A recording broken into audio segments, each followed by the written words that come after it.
Hey everyone, I'm working to hit 1,000 subscribers and I need your help to get there. If you enjoy this content, please hit that subscribe button right now. How in the world do the Denver Broncos keep getting this lucky?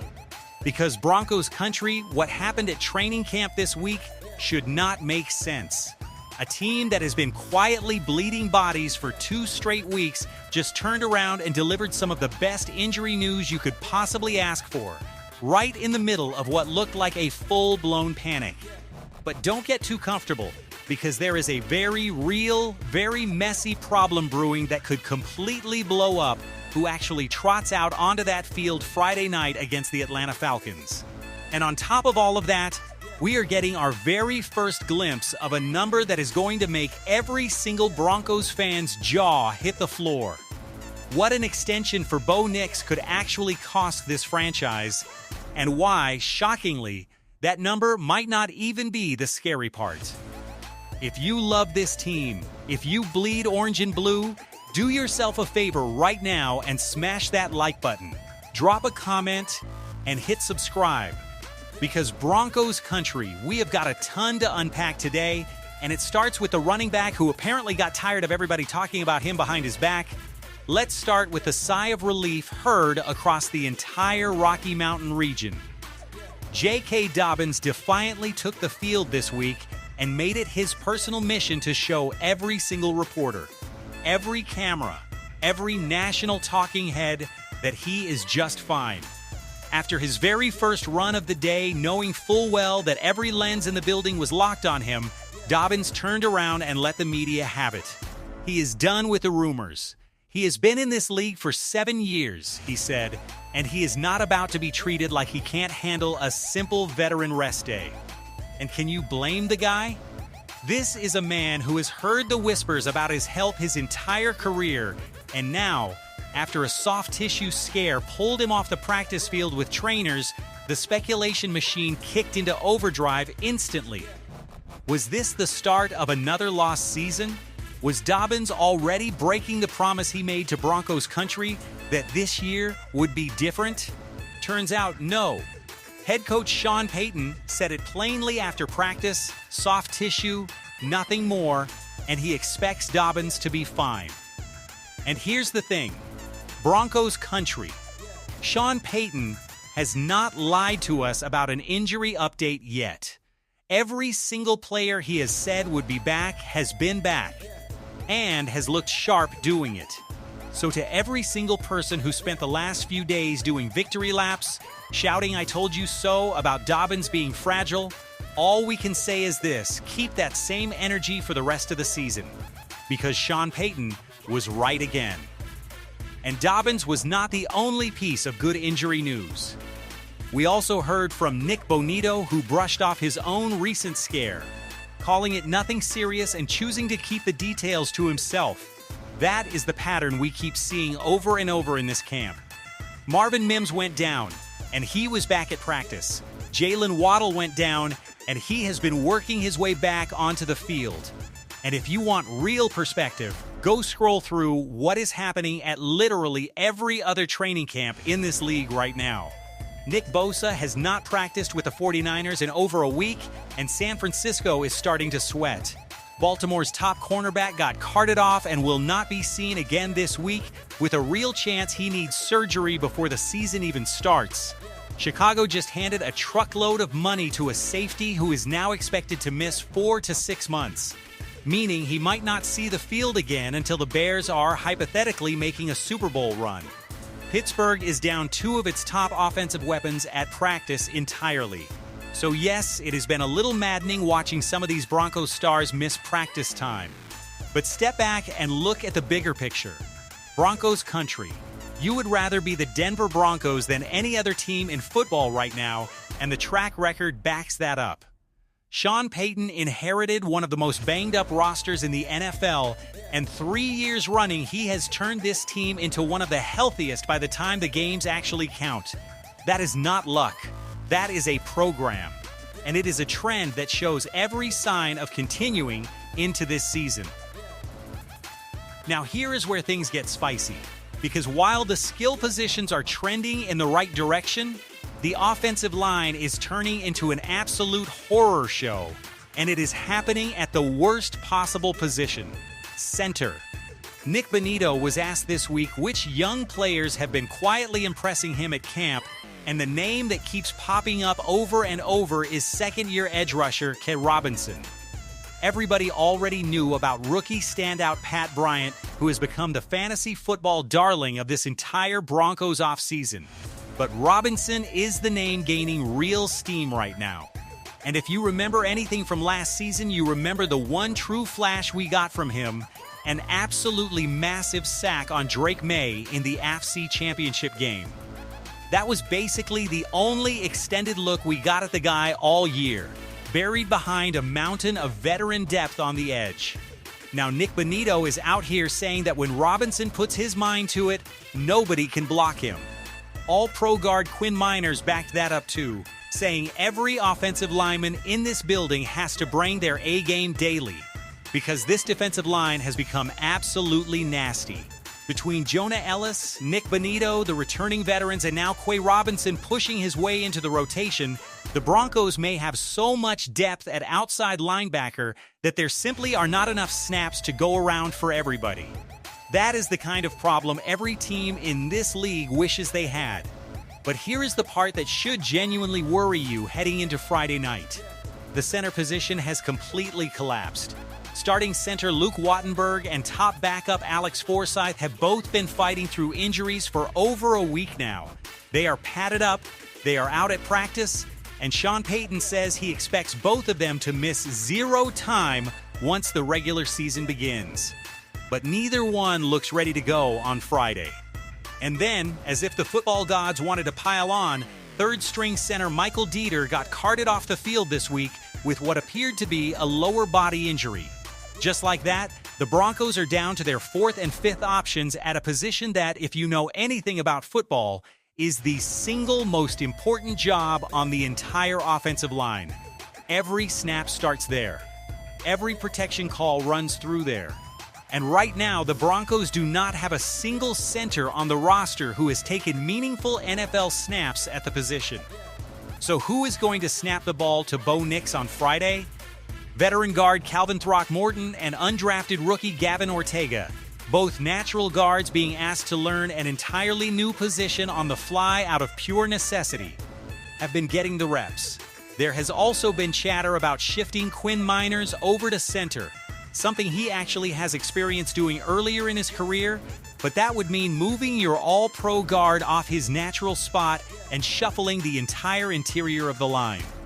And then there is the wild card rookie 4th-round pick KJ Casey out of Boise State, an absolute mountain of a man who has reportedly been dominating one-on-one reps all camp long as a rookie tackle, but who has never played a single snap of center in his life, not even during this camp.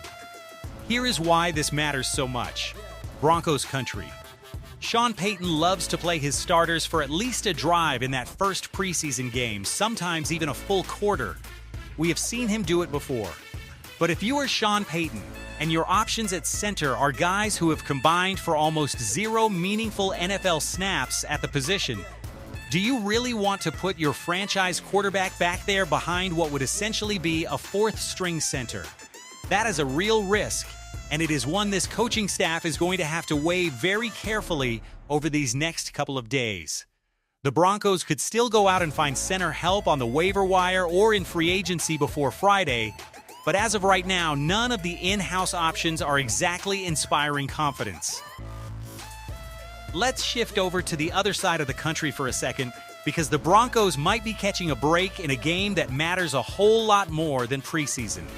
Denver's Week 3 matchup against the Los Angeles Rams is looking like one of the toughest games on an already brutal opening stretch, but the Rams may be walking into that game seriously shorthanded.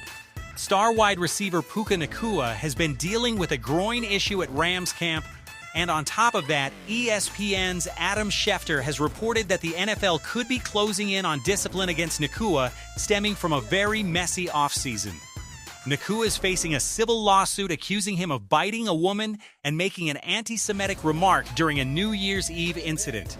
Allegations his attorney has firmly denied.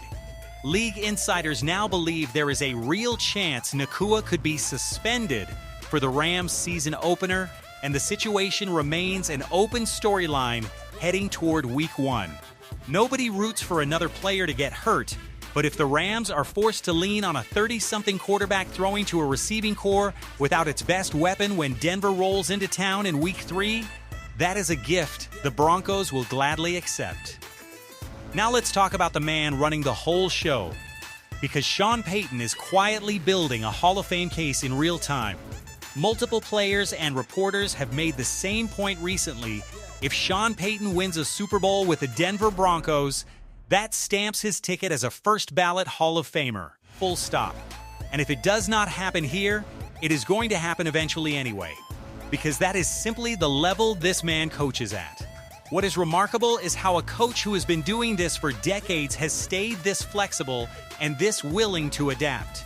Nick Bonito revealed something genuinely funny and telling this week. During one of the team's scheduled meeting blocks, the entire Broncos organization packed up and went to go see the new Spider-Man movie together. People joked around Sean Payton's recent Hall of Fame celebration appearances that he has gone soft in his old age. He has not. There is nothing soft about Sean Payton. But that old image of him as some hard-nosed dictator running a football boot camp simply is not who he is anymore. He relates to these players. Bonito even admitted the team is starting to genuinely believe Payton actually likes them. You can feel the confidence radiating off this coaching staff right now, a sense that this group has unfinished business from last season and fully intends to go finish it. And because the culture in that building is now player-led rather than coach-enforced. Payton does not have to be the strict disciplinarian anymore. The culture runs itself. That is what allows a team to go do something as loose and fun as a group movie night in the middle of the grind of training camp. And finally, Broncos country. Let's talk about the number that has everybody buzzing. The future price tag on Bo Nix. The Broncos' billionaire ownership group has made it clear they want Nix wearing orange and blue for a very long time. Nix becomes extension eligible after this season, and here is the situation the front office is staring down. Right now, Denver is enjoying one of the greatest bargains in the entire NFL, a franchise quarterback playing on a rookie contract that carries a cap hit barely over $5 million. But that gravy train has an expiration date, and the Broncos are not the only team facing this decision. Drake May, Jaden Daniels, Michael Penix Jr., and JJ McCarthy are all first-round quarterbacks entering the same extension window around the same time. And if history is any indication, expect Denver's front office to try to be first in line. This is a franchise that has made a habit of locking up its cornerstone players before the market explodes around them, just like they did with Pat Surtain before the cornerback market took off, and Quinn Miners before guards around the league got paid. So what could this actually cost? If the Broncos simply ride out Nix's rookie deal, exercise a fifth-year option, and delay a new contract as long as possible, they would be sitting on an enormous pile of cap space in the short term, potentially somewhere in the neighborhood of $50 million of flexibility. But that comes with a brutal trade-off. Once that new deal finally kicks in, you go from paying your quarterback a handful of $1 million a year to a number that could soar past $50 million annually, and suddenly all of that cap flexibility disappears overnight. That is not a path most people expect the Broncos to take. The far more likely scenario is Denver working out a team-friendly, hometown discount type of deal with Nix, similar to what they have already pulled off with Surtain, Miners, and other homegrown stars, structured the right way. Even a 4-year extension that pays Nix close to the top of the quarterback market could still leave the Broncos with $20 million or more in cap space in each of the following seasons. And here is the wild card nobody is talking about enough. The NFL salary cap itself is projected to explode in the coming years. More fans are signing up for streaming packages and Sunday Ticket than ever before, all of which funnels straight into the salary cap. And the league is expected to add an additional regular season game in the near future, pumping even more revenue into that number. By the time Nix is a couple of years into his new deal, the rising cap could largely keep pace with what the Broncos owe him. That is an incredibly rare, incredibly fortunate position for a franchise to be in, especially compared to teams like the Cincinnati Bengals, who cannot build a real defense because of how much of their cap is tied up in Joe Burrow, or the Kansas City Chiefs, who missed the playoffs last season while paying Patrick Mahomes an enormous chunk of their books. If Denver plays its cards right, they could pay a franchise quarterback top market money without ever hamstringing the rest of the roster. That is the dream scenario, and right now it is very much on the table. So Broncos country, here is where we leave it. J.K. Dobbins is healthy and fired up. The defense might be deeper than we even realized, with Quay Robinson emerging as a real weapon off the edge. Sean Payton is building a culture that could carry this team to a title while somehow being looser than ever behind the scenes. And Bo Nix's future payday, whenever it lands, looks like it could be handled about as smartly as any quarterback extension in recent memory. But that center situation is a genuine four-alarm fire heading into Friday night, and how Sean Payton chooses to navigate it could tell us a lot about how cautious this coaching staff plans to be with their franchise quarterback all season long. So here is the question for the comment section. If you were Sean Payton, would you trust Bo Nix behind a patchwork offensive line on Friday night against the Falcons? Or would you sit him and wait for Week 2 against the Green Bay Packers instead? And who do you think ends up winning that center job by the time real football kicks off? Drop your predictions down below, because we want to hear them. Broncos country, we are just days away from actual football, and there is so much more to break down between now and kickoff. If you enjoyed this breakdown, make sure you like this video, drop a comment with your predictions, and subscribe to Broncos so you never miss a single update from training camp. We will see you in the next one.